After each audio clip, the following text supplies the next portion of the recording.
Look at his sprite. You can see his ribs. Like, tell me that's not terrifying. He looks like E.T.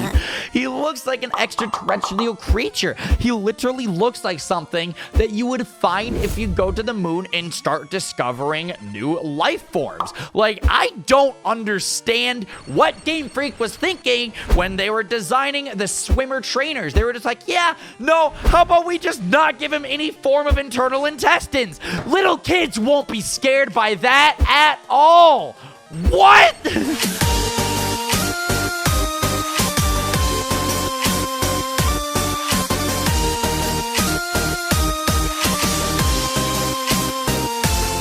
Everybody, KingCorphish here, and welcome on back to episode 15 of our Pokemon Crystal Randomizer Egglocke. If you are excited for today's video, make sure you hit the like button, leave a comment, hit the subscribe button, ring the bell. I'm sure you already know the drill by now, but if you have not done so already, it would mean absolutely everything to me. If you missed the last episode of this very exciting project, you can go back on the channel and check it out. It was episode 14.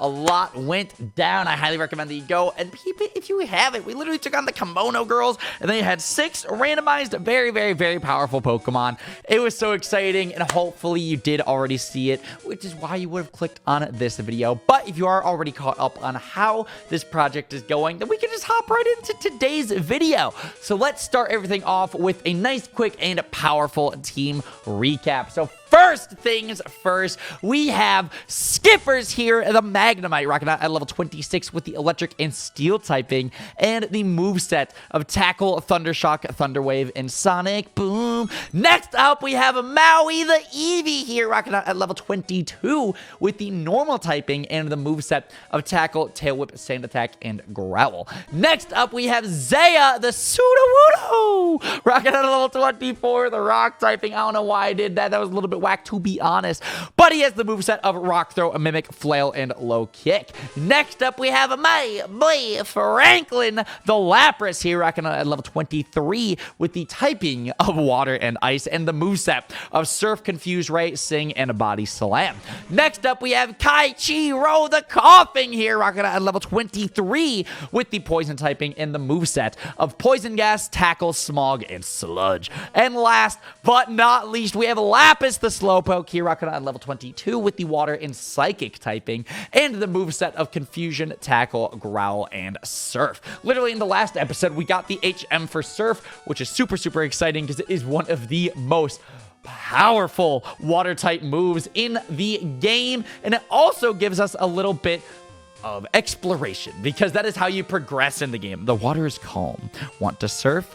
Frank used surf. There we go. That right there is why we got the surf HM. Now we're going to be able to make our way off to the west, because in today's episode, we got to make our way to Cianwood City. We have to go over there to pick up some medicine because Jasmine and Ampharos is sick over there in the lighthouse of Olivine City. So that is literally the point of today's episode. We got to make our way over to Olivine City. Now, while we're in Olivine City, however, though, there's actually a gym battle that could potentially be had. And I think maybe in today's episode, I'm not entirely sure how long it's going to take to get to Cianwood City. I'm not entirely sure if we're going to necessarily have time for the gym battle. I do typically like to dedicate full episodes to the gyms, but if we do get there with a good amount of time left in the video, yeah, I'm down to take on a gym. I'm feeling a little bit risky. I'll keep it 100 transparent with everybody, keeping it 1 billion quadrillion tillion with everybody who's watching this video right now.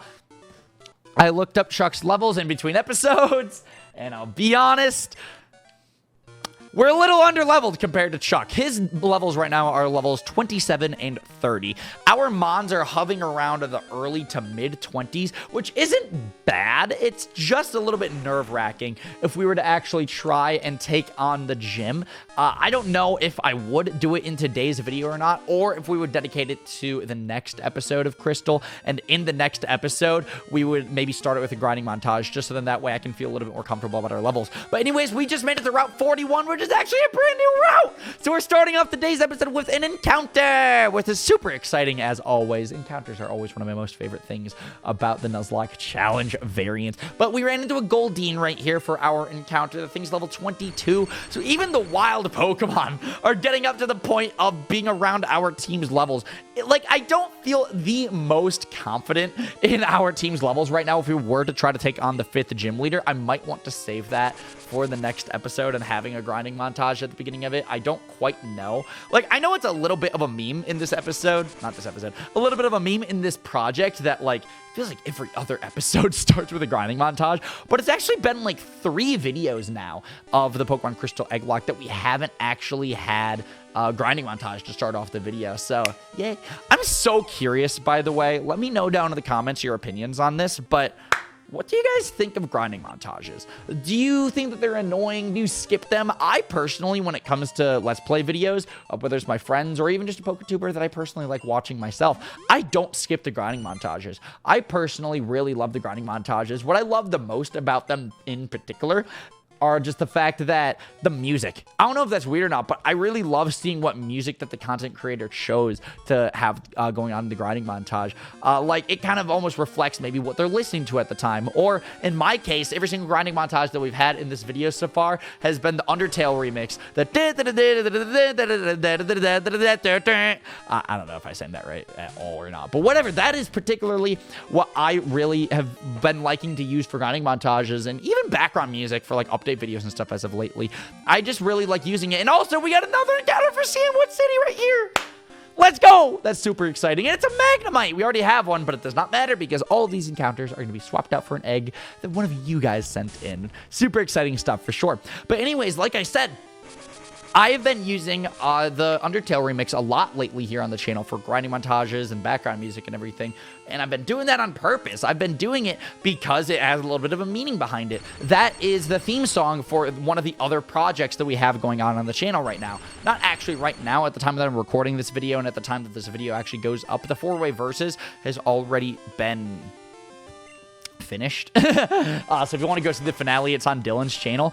But like I said, it's another project that we had going on the channel during the Pokemon Crystal Egglocke. So it's just, it's meaningful for that reason, if I'll be honest. We're going to hit this Magnemite with a Thunder Wave, so now you're in the reds and you're paralyzed, so you should be able to be caught pretty easily, to be honest. But anyways, if you haven't actually seen the 4-way versus quite yet, we'll have an end card for it at the end of this video. So during the outro, you can have something that you can tap or click on if you want to go check out the 4-way versus with me, Dylan, Frank, and Game Boy Luke. Really proud of that project. It came out amazing. Not a dull moment in those videos, all 9 of them. It is seriously so much fun.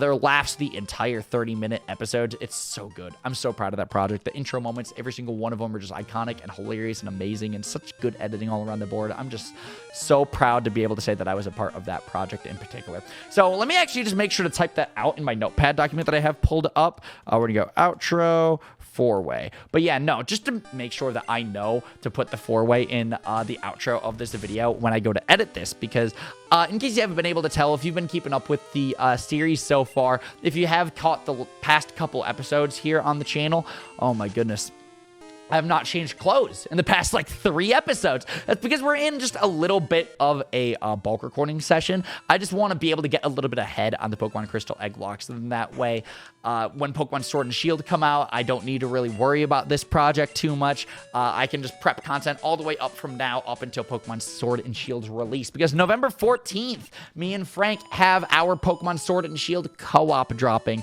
and I'm so freaking pumped about that. So anyways, back on to the topic of grinding montages. What do you guys think of them personally? Do you personally like grinding montages? I'm very curious. My personal favorite grinding montage that I've ever done was my Pokemon Platinum Egglocke episode 4, because in that grinding montage, I did a lot of very special things with the editing. I really wanted to do an overly edited grinding montage and add some dope effects to it, like RGB splits, floats, particles. It's timed to the music. It's so cool. I'll include that in the outro of today's video as well. So let me make sure to type that Platinum episode 4. There we go. Cool. So now when I go to edit this, I can check my notes and I know what to put in the outro. What do you guys think of that also, by the way? Do you like the fact that whenever we have an outro, it's always the videos that I talked about in the video that goes up? Because I personally think that is the coolest thing of just Hey, so we talked about this particular video in today's episode. There's an end card at the end of this video in the outro to go check it out if you haven't. So I don't know how many people are, think that's cool or not. We haven't used box 3 in a while, so let's do box 3 for this egg swap. But I don't know how many people there are that think that's cool, but if you go check the outro and any video that I post, the end card always is what I talked about in that specific video. So for this one in specific, it's going to be the 4-way versus as well as Pokemon Platinum Episode 4 because I talked about those in today's video. Just in case you're curious, go check those out. I'm proud of it. So anyways, you guys probably already know the drill by now because this is an episode 15. There's a 5-1. 15. All right. But for every single egg swap that we do in this project, we always go to our handy dandy trusty random generator. We generate a random number and it is a 3. So what we're going to be doing is bop in the box right here. We're going to be choosing the 3rd egg. So 1, 2, 3 right here, the 3rd egg. And this is what's going to be swapped out for the encounter for Route 40.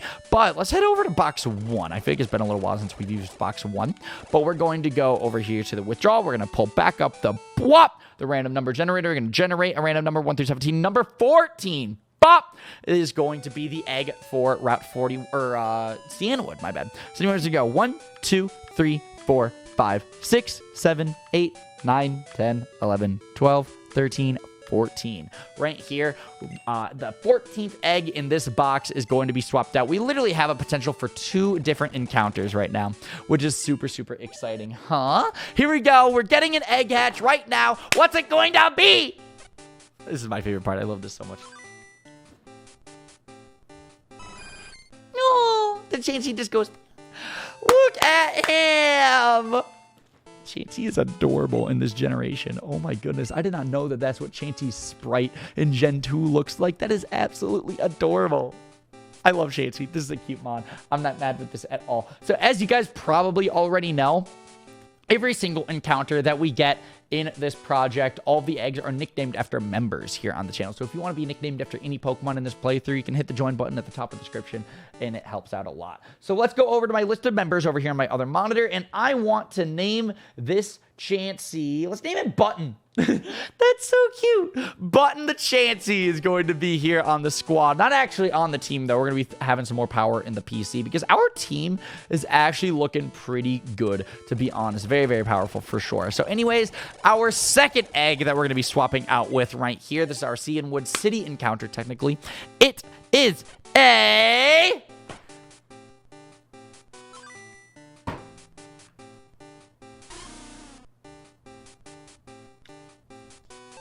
Really?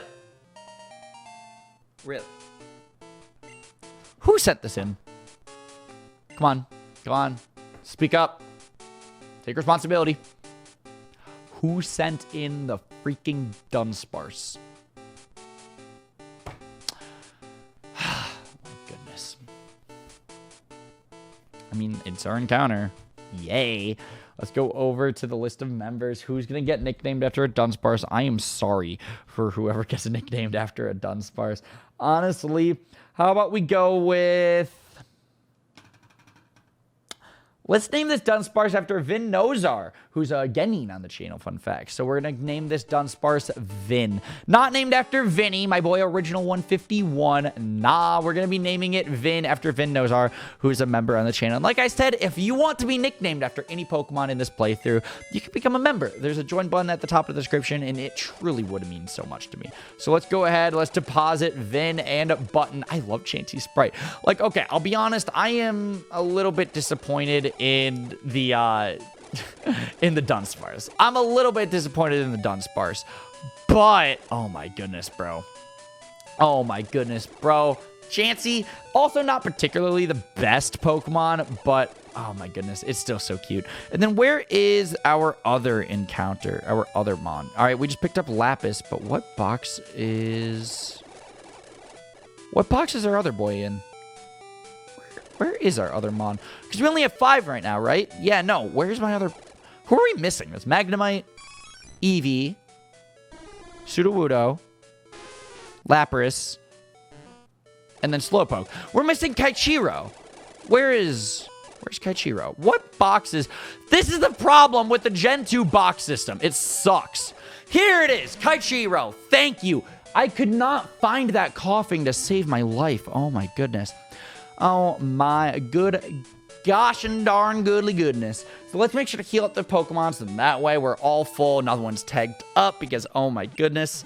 That would be bad. This is the third video in a row that I've recorded today of Pokemon Crystal. And can I keep it real? Can I keep it transparent with everybody who's watching this video at this point right now? I am feeling it right now. Recording for 3 videos straight back to back to back, especially solo videos, it's not particularly the easiest thing because you always have to think of things to commentate about. You have to be constantly talking. My throat hurts a little bit. I think this is where your Pokemon appear to be fine. Is something worrying you? Ellipses. The lighthouse Pokemon is in trouble. I got it! This ought to do the trick. And we received a secret potion. That is very, very exciting. Oh my goodness. My secret potion is a tad too strong. I only offer it to an emergency. I love how he just takes our word for it and just be like, yeah, no. So, Ampharos is sick. I don't know if it's an emergency or not. I know you have a pretty strong drug on you right there. Okay, just take my word for it. Ampharos needs it. Like, come on. Did you really just take my word on an emergency when you specifically know for a fact that your drug is strong and you don't want to use it unless it is an emergency? You never saw the Ampharos. For all I know, the thing could have sneezed. And I'm like, okay, I need that strong medicine right now. Drug up the Ampharos. Let's go. Like, come on. I feel like that was just a little bit sketch. Be like, oh, wow, a 10-year-old kid. He said that the Ampharos is sick. Yeah, let's just give him a drug real quick. This is dangerous. This is dangerous, in case anybody is just wondering, okay? I see sketch right now. I see quite a bit of sketch. Skipper's just trying to learn a lock on. Well, guess what? No! How about you lock off? Because that is a bad move, Skipper. I actually don't know what lock on does. I'm pretty sure it, like, makes it so then, like, one-hit KO moves are 100% accuracy or something like that. Yo, if you're watching at this point of the episode, let me know what the heck does lock on do, and why shouldn't I have missed out on teaching it to Magnemite? No, because I'll be honest, I have no clue what lock-on does. I just know that I've never personally really used it before, so why would I use it now? I might have just missed out on the best move in the game. I don't know, but in my defense, I play Pokemon every single day for a living. If lock-on actually is the best move in the game, I think I would have known by now. I'm not too mad that I missed out on it, to be honest. And besides, even if it is gonna do what I think it does, which is it makes a 100% accuracy move like have better accuracy, you know, things like Sheer Cold or Fissure, I don't even know if Magnemite actually learns Sheer Cold or Fissure or Guillotine or just any one-shotting Pokemon moves. I don't know. Look at Tauros' sprite in this gen. He goes, I love him. I love Tauros. Tauros is one of my favorite Pokemon, I have to admit. I really do like Tauros. I think he's a really cool Pokemon, really cool design. Especially Ash's Tauros in the anime. All 30 of them dudes. I just think that he's a really, really cool Pokemon, in my opinion. Let me know in the comment section, what is your opinion on Tauros? I'm curious. We are running into so many freaking wild Pokemon right now. It is bad. It is bad, but it's all good because it's actually not terrible experience for Skippers. Like, come on, we can one-shot all these Goldines pretty easily, to be honest, because, I mean, obviously, they're Goldines, they're water types. Skippers is an Magnemite, he's electric type, and that's super effective on the Goldine. It's stab and super effective, which means it's pretty easy to one-shot. And we have a trainer right here that we apparently haven't battled yet, and I totally did not realize that. So anyways, we're going to take on this trainer right now. We're going to battle her, okay? I don't know what she could potentially have. It might be something powerful, it might be something not powerful. I don't know. Swimmer Kara. I feel like there's 2 ways to pronounce that. You're going to send out an unknown. That is actually laughable. Like, I got to keep it real. That is actually laughable. All the unknown has is hidden power. That is a terrible moveset. You only have one mod. There it is, hidden power. Now, here's actually the interesting thing when it comes to hidden power is that it can be switched out for any typing out there that's imaginable, except for fairy typing, because it's not in this generation yet. But it can literally be any typing that the game chooses. It's random. It's based off of like EVs or IVs or something like that. And then Cloyster is your second Pokemon. That's terrifying. It's a fully evolved Mon. But it's all good because we have Thunder Shock. It's stab super effective. We are 7 levels above this Cloyster. Can we take it out? Yeah, we can take it out. And we got the crit. Let's go, Skippers. Oh, man, that's hype right there. That is hype right there, to be honest. Oh, you have more energy than I do. I've heard that a lot. I am definitely a very energetic person. I've heard that from so many people that I just personally, I have so much energy. I don't know how many people, if you're watching at this point of the episode, I don't know if we've ever met in person before at like a convention or maybe like out at dinner or something, or even if there's a friend of mine who's watching this video right now. I don't know if you've ever really seen me in person or if it really comes off that way in my videos as well. It might. I feel like it does to a certain extent come off in my videos, but I have so much energy. I bounce around quite a bit, especially when I get excited. I'm a very energetic dude. I'll keep it real. I've always been that way ever since I was a little kid as well. Ever since I was like a toddler, my parents would always have to like watch me whenever we'd like go to my older brother's soccer games and stuff like that, because they were just like, oh my gosh, we don't keep an eye on this kid. He's gonna go run and go climb a roof or something crazy. Actual story, I did do that quite a bit when I was very young. I loved to climb things. I seriously loved to climb things when I was a kid. And I feel like that does not surprise anybody who's watching this video, whether it's, playgrounds or trees or buildings, roofs, everything imaginable. I absolutely loved to climb. So anyways, we're here at Route 40. Apparently, this is another trainer that I haven't battled yet. Did I just skip all the trainers in this route in the previous episode? Because I apparently did. Oh my god. Swimmer Randall. God, the swimmer sprites in this gen are so weird. Look at that. His body. He was like, but he was all skinny. You could see his ribs. You could see his bones. That's terrifying. The dude looked like E.T. Extraterrestrial, that movie from like the 90s. How many people have seen that movie? I'm curious. If you're watching at this point of the episode, comment down below. Have you seen E.T.? I'm asking a lot of the comment section in today's episode for sure. But I don't know if you've ever actually seen E.T. or not. So let me know down in the comments if you have, what you thought of it. It's a movie that came out. It's a bit before my time, but my older brother, it's in his time period. He was born in 1994. So he's about 25 years old. He's not too much older than me, but it is definitely like a different generation, if that makes sense. But anyways, so we had E.T. like on VHS tape when I was like 2 years old or something. I could never stick through that movie. That is a movie that always freaked me out and scared me as a kid. Same with Courage the Cowardly Dog. That also, I couldn't do when I was younger. I could not do when I was younger. That movie in particular, it just freaked me out when I was younger. I don't know how many other people out there, like when they were toddlers or little kids, got scared by certain TV shows or movies or franchises. Let me know, by the way. I'm very curious how many people out there ever got like freaked out by certain things when they were a kid, certain media or even non-media. Just what scared you as a kid?